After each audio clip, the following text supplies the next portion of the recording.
Welcome back to another episode of Half Man, Half Amazing. Today I will be reviewing The Flash. Just want to give you a quick review, give you a few of my thoughts on the movie. I will be talking about the overuse of cameos in this movie, superhero fatigue, multiverse fatigue, the good and bad CGI and visual effects in this movie. I will be talking about the pacing of the movie, how things felt cluttered at times, and I will also be talking about a serious DC movie versus a playful DC movie. One of my biggest critiques of this movie is that it's too many jokes. It's too playful in nature. It's forced at this point. DC movies only really work, in my opinion, when they are serious in nature and epic in tone. So, for example, you have Christopher Nolan's Batman trilogy. Batman Begins, The Dark Knight Rises. We can throw Zack Snyder in there. Man of Steel, Batman vs. Superman, Zack Snyder's Justice League. We can even throw Watchmen in there. We can go with Matt Reeves' universe that he's building with the Batman. And we can even go with Todd Phillips' Joker. Serious movies, heavier tones, and they tell better stories. I feel like The Flash was executed poorly. There were so many moving parts. It was too much cluttering, and I feel like the cameos are the cause of that. Supergirl's character development was rushed and blunt. Ultimately, she was unnecessary and didn't serve any real purpose in the movie. She introduced herself as Superman's cousin, and all she did was pretty much die over and over and over and over again in the movie. It was pointless. It's unfortunate because the Flash's personal conflict in the movie actually had potential. As a boy, his mom was murdered. His dad was the first one to come back to the house and find her. The police think the dad did it, so they locked him up. He's been in jail for a long time. Flash finds out about the Speed Force, realizes he can go back to the past, so he figures, hey, I want to go back and try to save my parents' life. I want to change everything that happened. That's not bad. That's actually a great story.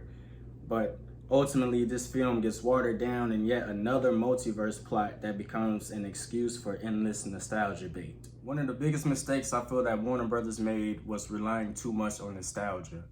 Michael Keaton's Batman being heavily featured in the trailers made the movie feel like it was being marketed as a Batman movie or a movie with familiar faces and callbacks versus being a Flash movie.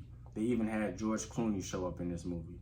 Now, when you rely on familiar faces and nostalgia to sell your product, I feel like that's cheap because you're not relying on the source material, the good stories, the plot, the writing of the movie. It's just a movie about seeing your old favorite actors show up and hopefully everything will be all right. So in my opinion, there are about 4 or 5 major issues with The Flash.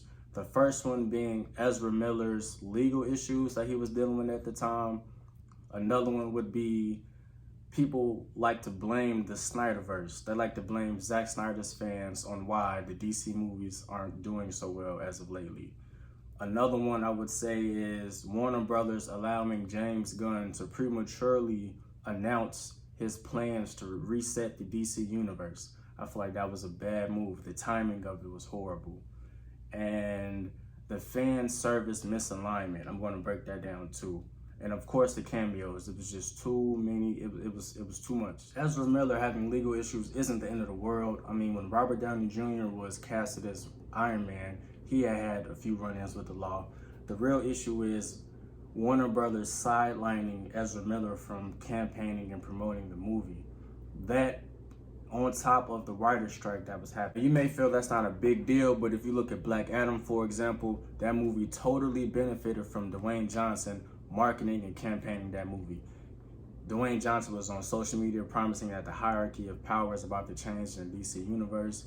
He personally advocated for Henry Cavill's Superman to return, promising a big showdown between the two. Warner Brothers allowing James Gunn to announce his plans to reboot the entire DC universe in January was a big mistake.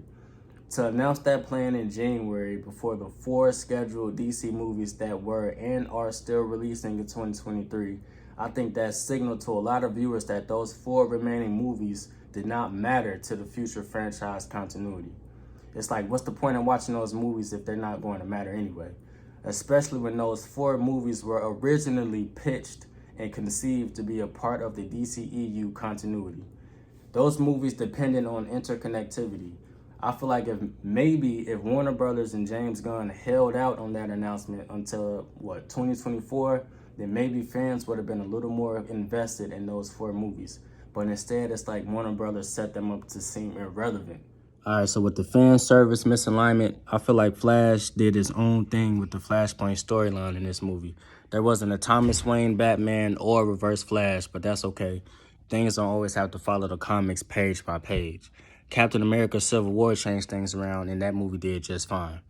The issue here is if you've been a fan of The Flash in the past decade, chances are you've seen at least some of the CW's Flash starring Grant Gustin. Ezra Miller's Flash even crossed over in that series with the Crisis on Infinite Earths event that happened in 2020. For a Flashpoint movie that opens the doors to the multiverse to include Michael Keaton's Batman, George Clooney, Christopher Reeves, and even Nicolas Cage as Superman, and not include Grant Gustin in the script is a disservice. And I feel that shows that Warner Brothers did not have the core fan base in mind with these cameos. When it comes down to these franchise movies, you have to play to your audience. You have to. You have to get an audience what they want to see. Let's take Spider-Man No Way Home, for example. If you're going to make a Spider-Verse movie, you have to include Tobey Maguire and Andrew Garfield's Spider-Man. That's what we want to see. We want to see them interact with each other. We want to see them help each other out, teach each other things. We want to see them jump off buildings and swing together. And all of these things just make the audience feel good about what they're seeing. That movie did a good job with the cameos. Now, an example of a good cameo, in my opinion, is in Black Panther 2 when Michael B. Jordan's Killmonger showed up in the movie. It meant something to us. We felt it when Shuri was peeking around the chair, hoping to see her mother in the chair, and it was Killmonger. That felt meaningful. It was profound. It meant something to the story. It meant something to Shuri. That's what I mean when I say a good cameo. You can feel it. You can feel that power. Yeah, so all in all, when you're making these franchise movies with these well-known characters, you have to think about your fan base. You have to. When you're making a movie where the lead of the movie can't sell the movie, promote the movie because of legal issues, you have a movie company that allows a director to announce his plans to reset the entire DC universe, which makes the remaining movies that were supposed to come out seem irrelevant. When you have a fan service misalignment, generic cameos, all of these things contribute to why Flash got the results that it got. This movie was a 5 out of 10 at best, and restore the Snyderverse.